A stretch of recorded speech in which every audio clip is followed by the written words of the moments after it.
Bismillahirrahmanirrahim. Assalamualaikum warahmatullahi wabarakatuh. Bismillahirrahmanirrahim. Wassalatu wassalamu ala Rasulillah wa ala alihi wa sahbihi wa mawalah. La haula wa la quwwata illa billah. Subhanaka la ilma lana illa ma 'allamtana innaka antal alimul hakim. Ikhlishan niyyata lillahi ta'ala. Puji syukur kehadirat Allah Subhanahu wa taala yang masih memberikan kita kesempatan sehingga kita masih dapat berkumpul bertatap muka hadir di masjid ini guna menjalankan sunnah tarawih yang akan kita lakukan setelah ini. Kemudian salawat dan salam senantiasa dilimpahkan kepada junjungan alam yakni Nabi Muhammad SAW. Allahumma sholli ala sayyidina Muhammad wa ala ali sayyidina Muhammad.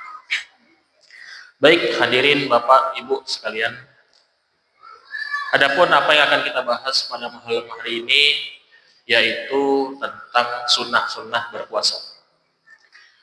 Sebenarnya sunnah-sunnah berpuasa ini banyak hitungannya, banyak modelnya, banyak macamnya. Karena di setiap kitab yang kalau kita buka itu berbeda-beda. Nah, pada malam hari ini yang akan saya bawakan itu versinya Imam Al-Ghazali. Imam Al-Ghazali rahimahullah di dalam kitab Ihya itu mengatakan bahwa sunnah berpuasa itu ada 6. Nanti kita rincikan. Sunnah yang pertama itu adalah takhirus sahur, mengakhirkan sahur. Yang kedua, ta'jilul fitri, mempercepat berbuka. Bukan mempercepat ya, menyegerakan berbuka. Kemudian sunnah yang ketiga, tarkus siwaki inda zawal, tarkus siwaki ba'da zawal, meninggalkan bersiwak atau kalau bahasa Indonesianya sikat gigi ba'da zawal, ketika tergelincirnya matahari, itu sunnah. Kemudian kesunahan yang keempat yaitu waljud fi Ramadan, bersungguh-sungguh di bulan Ramadan. Bersungguh-sungguh inilah nanti yang masuk ke dalam kriteria hal-hal baik lainnya. Amal-amal apapun yang bernilai baik, bernilai ibadah, nah itu dia masuk ke dalam yang keempat. Kemudian yang kelima, mudarasatul Quran, yaitu mempelajari Al-Quran. Jadi yang kelima ini menurut Imam Al-Ghazali bukan hanya sekedar kita membaca saja, tapi juga mempelajari Al-Quran. Baik itu dari bagaimana cara kita membacanya, panjang pendeknya, ya kan, makhrajul hurufnya, dan juga pemahaman-pemahamannya. Kok bisa puasa itu wajib? Nah, itu Al-Quran ayat keberapa, surah Al-Baqarah. Bagaimana kok bisa hukumnya wajib dan lain sebagainya. Itu yang harus dilakukan. Mempelajari itu yang seperti itu yang maksudnya. Kemudian yang keenam, sunnah yang keenam adalah wal i'tikafu fil masjid, yaitu beriktikaf di masjid, la siyama fil ashril akhir. Lebih-lebih lagi nanti ketika 10 terakhir bulan Ramadan. Sebenarnya kalau untuk i'tikaf ini simpel aja. Kalau terkadang kan kita mikir gimana niatnya? Ya niatnya hanya nawaitul i'tikaf fil masjid lillahi ta'ala. Udah itu aja. Saya berniat i'tikaf di dalam masjid karena Allah Ta'ala. Jadi bagi Bapak Ibu yang barangkali belum berniat i'tikaf, kita kan setelah ini akan melanjutkan tarawih kan. Nah, niatkan aja sekarang, mulai dari sekarang. Aku niat beriktikaf dalam masjid karena Allah Ta'ala. Nah, selama kita masih dalam masjid, selama kita belum keluar masjid, nah, maka pahalanya akan mengalir. Baik, kita jelaskan satu persatu. Yang pertama tadi, takhirus sahur, mengakhirkan sahur. Sebenarnya kalau untuk bersahur ini, mau itu jam 1 ataupun jam 2 pagi, itu sudah boleh. Hanya saja tidak mendapatkan kesunahannya. Maka kalau kata ulama yang bagus itu ya mendekati waktu subuh. Kalau sekarang kan waktu subuh jam 5 ya. Ya Bapak Ibu. Nah, maka kita kapan? Jam 4.30 atau itu mulai sahur. Ya kalau mungkin ibu-ibunya kan masak jam 3 kan. Jadi dibangunkan keluarganya jam 4:30. Ah, di situ baru kita sahur, akhirus sahur. Sampai nanti ya kan? Sampai boleh kita makan tentunya sebelum waktu subuh masuk. Lalu bagaimana dengan imsak? Nah, ini sering dibahas ini. Imsak, istilah imsak yang beredar di Indonesia ini, itu maksudnya pertama min babit tanbih, min babil ihtiyat. Imsak yang sering dimaksudkan itu bukan imsak yang nggak boleh makan. Tapi imsak yang dimaksudkan itu adalah imsak untuk kita bersiap-siap. Karena imsak itu, kalau dalam artian Indonesianya, ini kan imsak ini kan bahasa Arab, imsakun. Imsak dalam artiannya itu bahasa Indonesianya adalah menahan. Artinya menahan. Begitu pula dengan definisi berpuasa. Imsakun an mufattir, menahan. Tetapi imsak yang beredar di Indonesia ini bukan imsak yang mengharamkan kita makan. Ketika waktunya imsak masuk, kalau di masjid ini kan ada sirenenya. Gitu. Nah, ketika sudah berbunyi, bukan berarti kita nggak boleh makan dan minum lagi. Masih boleh kita makan dan minum. Hanya saja, alangkah baiknya kita bersiap-siap. Supaya apa? Supaya tidak menabrak nanti dengan waktu subuh. Lalu bagaimana dengan hadis yang memperbolehkan? Ada hadis. Mungkin kalau Bapak Ibu pernah dengar hadis yang memperbolehkan apabila hadis Nabi, yang artinya apabila salah seorang kamu mendengar azan, dan bejana masih ada di tangan kamu, maka jangan kamu letakkan sebelum kamu selesaikan.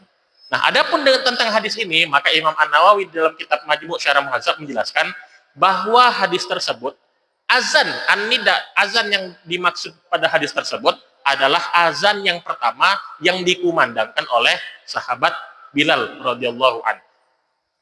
Bukan azan kedua yang dikumandangkan oleh sahabat Nabi Abdullah bin Umi Maktum. Karena pada zaman Nabi itu, sahabat itu 2 kali azannya. Yang pertama sebelum subuh, yaitu Bilal. Yang kedua ketika masuknya azan, ketika masuknya waktu subuh. Yang pertama tadi, ketika dengar azan Bilal, itu masuk Nabi, makan, jangan letakkan. Nah, itu dia. Boleh makannya itu yang itu. Jadi kalau ada yang bilang, oh masih boleh kok, udah azan subuhnya masih boleh makan, enggak? Sudah azan subuh, enggak boleh makan. Kalau masih ada sesuatu yang masih di mulut kita, tersisa di mulut kita, belum kita selesaikan, belum kita telan, maka wajib dimuntahkan, dikeluarkan. Enggak boleh kita telan. Kalau kita telan juga, maka batal puasa kita. Seperti itu. Kemudian yang kedua, ta'jilul fitri. Menyegerakan berbuka. Nah, untuk menyegerakan berbuka ini juga sebenarnya sensitif juga Bapak Ibu.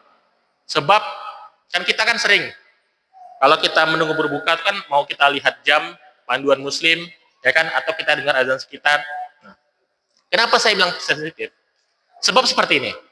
Kalau ada orang yang dia lupa bahwa dia hari itu berpuasa, kemudian dia makan, artinya dia makan dalam keadaan lupa. Itu sah-sah saja berpuasanya. Tidak membatalkan puasa.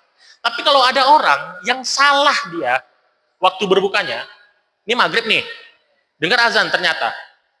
Ternyata pas azan itu, sesungguhnya waktu maghrib belum masuk. 3 menit lagi waktu maghrib masuk. Tapi orang sudah azan, dan dia ikut berbuka di waktu azannya orang yang di masjid tadi. Maka batal puasanya. Sebab apa? Sebab dia tahu tentang keadaan dia yang sedang berpuasa. Berbeda dengan orang yang lupa tadi. Mau sengaja ataupun ada yang sengaja, itu batal. Maka alangkah baiknya bagi pengurus masjid itu harus berhati-hati. Tapi insya Allah pengurus masjid ini insya Allah, kalau yang saya rasakan selama ini berikhtiar, benar-benar ikhtiar lah. Insya Allah sah-sah saja puasa kita. Itu yang kedua, ta'jilul fitri.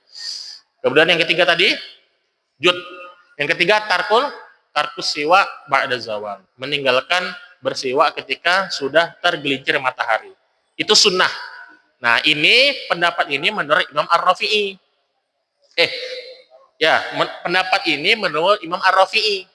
Sedangkan di dalam kitab Fathul Qarib, Imam An-Nawawi beda pendapat. Wahtara An-Nawawi, di situ disebutkan wahtara An-Nawawi adamal karohati.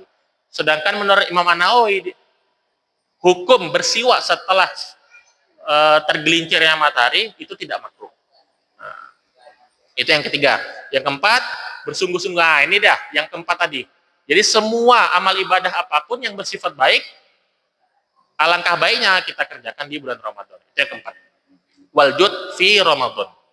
Yang kelima, mudarasatul Quran, yang seperti saya jelaskan tadi, mempelajari Al-Quran, bukan hanya cuma membaca, tapi berusaha untuk memahami.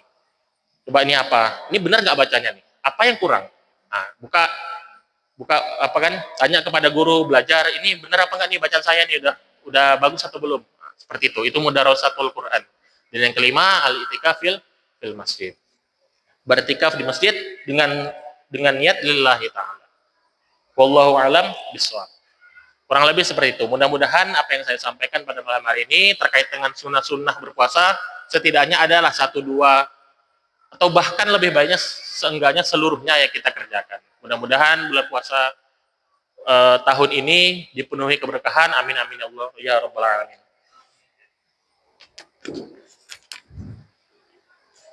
Saya rasa cukup.